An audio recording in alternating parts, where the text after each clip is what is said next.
The United States has decided to steal a couple of $1 billion from Afghanistan. Take a look at this headline. This is from the New York Times. President Biden is moving to split $7 billion in frozen Afghan central bank assets between 9/11 victims' families and humanitarian aid in Afghanistan. The highly unusual set of moves is expected to be announced on Friday. I mean, even the New York Times is calling it highly unusual. Again, the translation is he's stealing it. So, you know, the United States has sanctions placed on Afghanistan. So, of course, what that means is that any assets, bank accounts, properties, whatever it is, any amount of, any sorts of assets belonging to Afghan government officials, which is now the Taliban, that are in the United States or in the United States' grasp are frozen, right? And the United States is doing that because it's putting sanctions on Afghanistan, which are starving people, which I'll get to in a second. But instead of giving back this money, which belongs to Afghanistan, the United States is now going to give half of it to 9/11 victims. Now, I know Fox News and MSNBC and CNN want you to think that Afghanistan is responsible for 9/11, but I know this is shocking for you. Most people in Afghanistan are not responsible for 9/11, okay? If you really are going to split someone's money or take someone's money and give it to 9/11 victims, you should go to Langley and pay a visit to the CIA who helped create Al-Qaeda in the first place, or Saudi Arabia, because the majority of the hijackers were from Saudi Arabia. But of course, we can't do that because the CIA is a criminal rogue organization, and Saudi Arabia is a key U.S. ally, right? What would the U.S. do without Wahhabism? What would the U.S. do without KSA? So, of course, the U.S. is never going to do that to Saudi Arabia, right? The only time the United States takes money from Saudi Arabia is when Saudi Arabia is buying weapons. All right, hundreds of billions of dollars of weapons. So one of the top customers of U.S. weapons is the Kingdom of Al Saud. And so this is abhorrent because the principle alone is wrong, that you are stealing billions of dollars from a sovereign country, from people that have nothing to do with 9/11, nothing at all. But on top of it, while they are starving. You know, this is horrendous. You know, this is an article from the week from January 12th. I just picked a random one. Pick anyone you like, and you will see the same thing, right? The UNICEF, right, estimates that 1 million children could perish over the next few months without sufficient humanitarian aid. Roughly 4 times the number of deaths caused by the entire 20-year American occupation. The approaching famine is not only a fluke of bad weather or poor agriculture, it is being caused by the United States' economic sanctions against the Taliban, which now rules Afghanistan. Despite the recent announcement of another round of humanitarian aid for Afghanistan, the bulk of U.S. sanctions will remain. They're the latest example of America's brainless addiction to punitive sanctions regimes that virtually never achieve the desired effect and too often inflict pointless suffering on innocents. The World Food Program found that 98% of Afghans are not getting enough food, right? So that's out of 39 million inhabitants, you have 23 million who aren't getting enough to eat. And I can tell you just personally from what my cousins told me, because Syria is also under sanctions, again, they think it's so bad they would rather be under, living in the war again. When Damascus was being shelled every day by moderate rebels. They would rather have that. They would rather have mortars falling on their houses than to live under sanctions. That's how bad sanctions are. So whenever someone says sanctions are like some humanitarian or peaceful alternative to war or some diplomatic endeavor, that is complete, utter nonsense. Utter nonsense. The people saying that are either people who are imposing sanctions or complete morons. So the fact that the United States occupied Afghanistan for 20 years, ravaged that country, and it's not just the US, of course, it's the UK, it's Australia, they committed just absolutely heinous war crimes, just really the most disgusting things you can imagine, which broke my heart when I was reading about them, when I was reporting on them. Just, it's so vile, I can't even speak it, they killed these people like they're not even, like nothing, like ants, and and they destroyed their country for no reason except to make money for weapons contractors, except to have bases on Iran's border, on China's border, just for the empire to expand and to test all of this drone technology and all these new weapons on them. And then on top of that, they steal their money. So, the sanctions that they claim are there to target the Taliban are not targeting the Taliban. They're hurting the civilians. They're hurting people who have nothing to do with the government, who have definitely nothing to do with 9/11. As much as you want to say, okay, well, the Taliban sheltered Al-Qaeda. And remember, I'm going to remind you something that most of you may not remember, is that when George Bush and Tony Blair were making this accusation that, we're coming to Afghanistan because you, the Taliban, you were harboring Al-Qaeda and you were harboring bin Laden. The Taliban said, we'll hand over bin Laden if you can prove that he did 9/11. Just show us some proof, which is, that's the basic thing to do when you are submitting an extradition request. Is you have to give a reason why the person is guilty of a crime and offer some substantial proof. And I think the Taliban didn't say they would hand him over directly to the U.S. They said they'd hand him over to a third country, right? Which, again, could have been a U.S. ally. And then, of course, from there, it could have been extradited to the U.S. So there was no real reason for war. It didn't have to happen. There were diplomatic channels to solve it through, but, the West wasn't interested.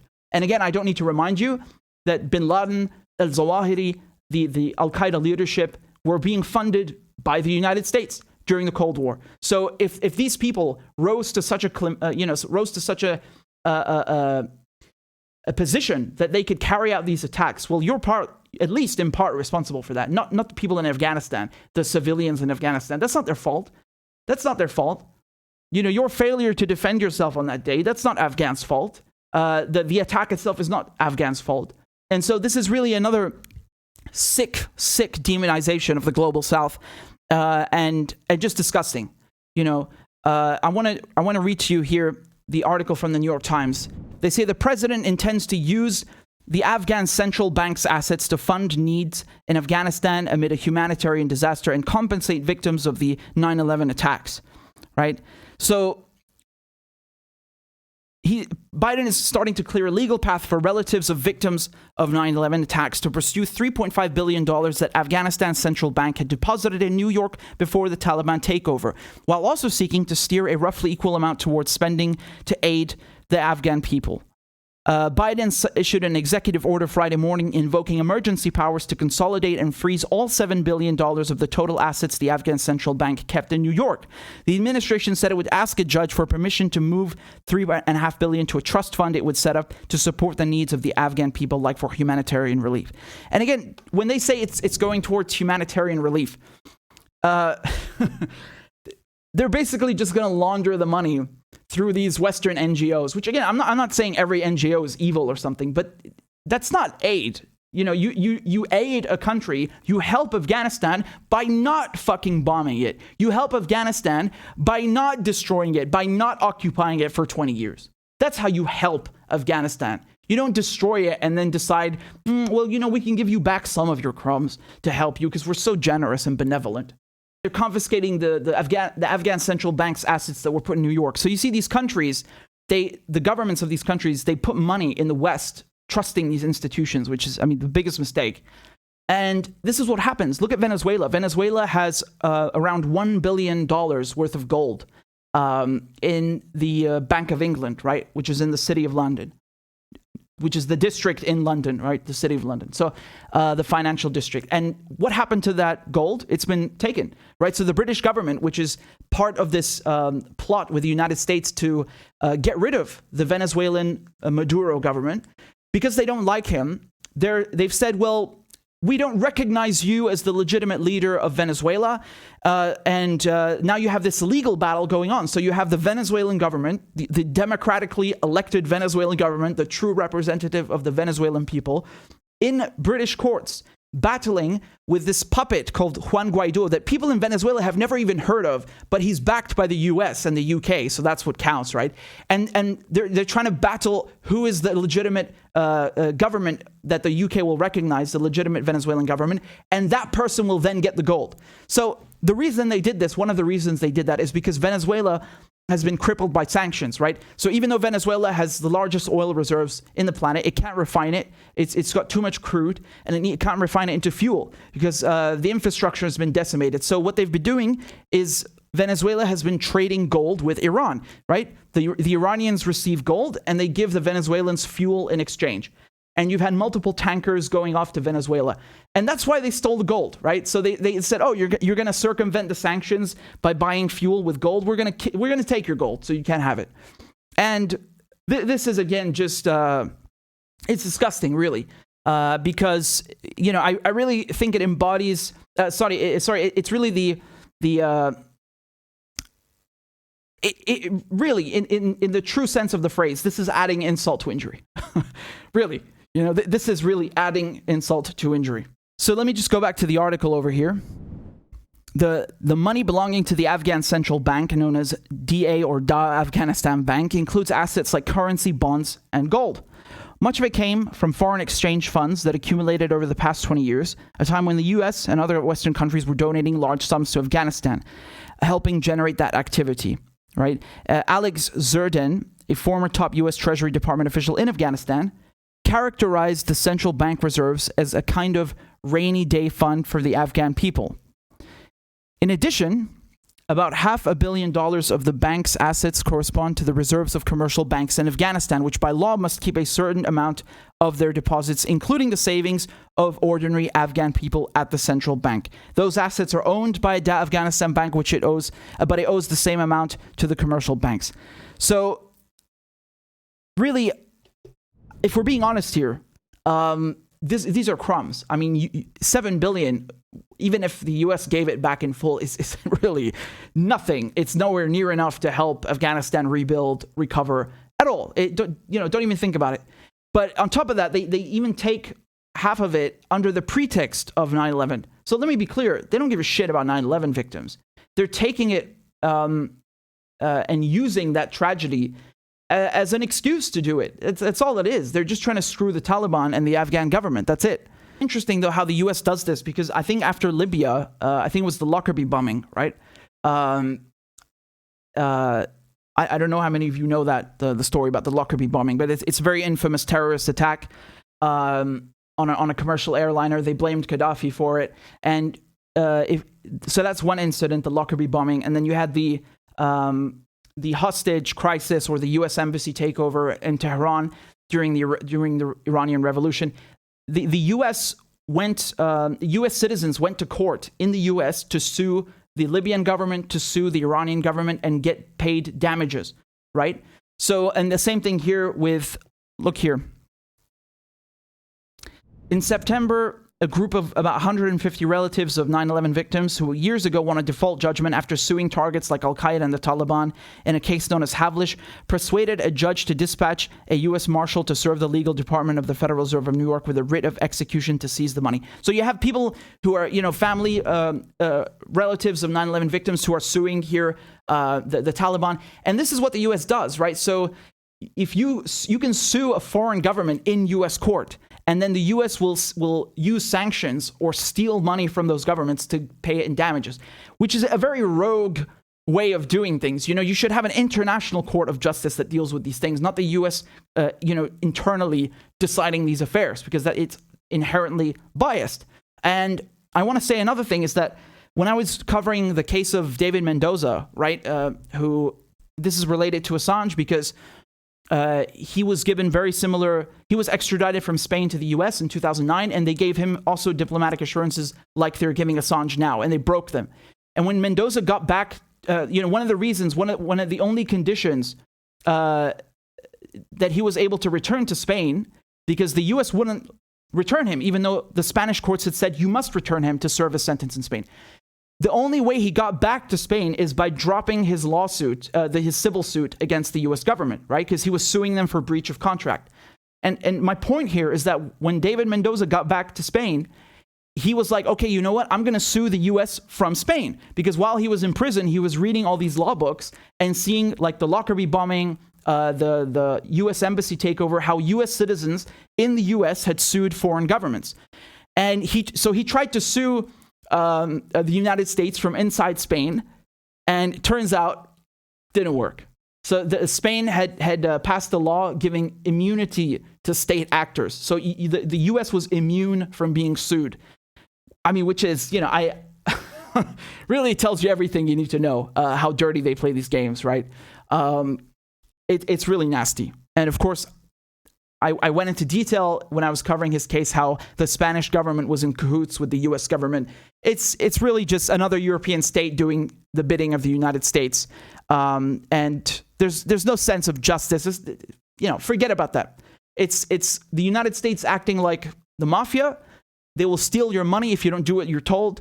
They'll pirate your ships. They'll pirate your gold. They'll pirate your bank assets. They'll do whatever it takes to make sure that they get their way.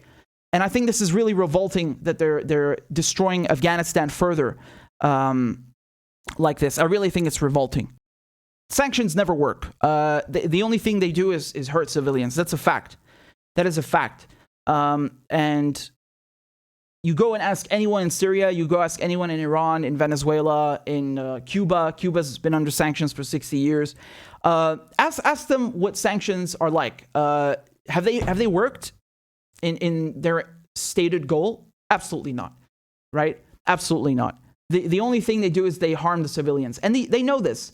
Richard Medhurst, who is this ghoul who's in charge, who he wrote a book called The Art of Sanctions because he's so proud of helping to engineer sanctions that starve people in Iran. He gloats about this. Like, he wrote a book and he's so proud of this kind of this ghoulish behavior that you go and starve people on the other side of the planet who have fucking nothing to do with politics or anything. Just purely innocent people, civilians that are not related to the government, that have done nothing wrong to anyone, and you're starving them because you think it's like, expressing you think that makes you tough or something, imposing your will on others. It's really vile. It's really vile. And when we look at what's happening in Afghanistan, how bad the situation is, look at what Blinken says. He doesn't care, right? It's like he's gloating. He's saying the president today signed an executive order as part of an effort to set aside $3.5 billion U.S.-based Afghan central bank assets for the benefit of the Afghan people. The United States stands with the people of Afghanistan. So you're stealing Afghan money for the benefit of the Afghan people. Again, if you don't understand what Blinken is saying in this tweet, I'm going to translate it to you from politics to English. He's saying, look how good Joe Biden is. Joe Biden just set aside $3.5 billion that are going to be used to aid the people of Afghanistan. Yeah, and what about the other half, which you just fucking stole? Like, no mention of that, right? So they literally steal from another country and then go on Twitter to act like they're some kind of benevolent patron or some doing some charitable act. This is unbelievable. Like it's so disgusting, honestly, so tone deaf and vile how they do this. Like they gloat about it practically every time they use sanctions against a country. Just remember one thing: it's siege warfare, and the only people who are hurt by them are not the governments, are not the targeted individuals. It's the civilians. It's the people of Afghanistan, the people of Yemen, the people of Syria, the people of Cuba, the people of Iran, the people of all these countries that are considered enemies.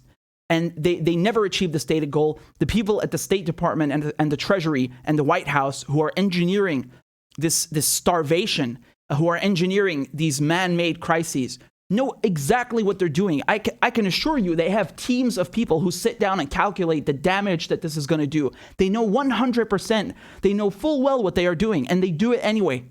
It's disgusting.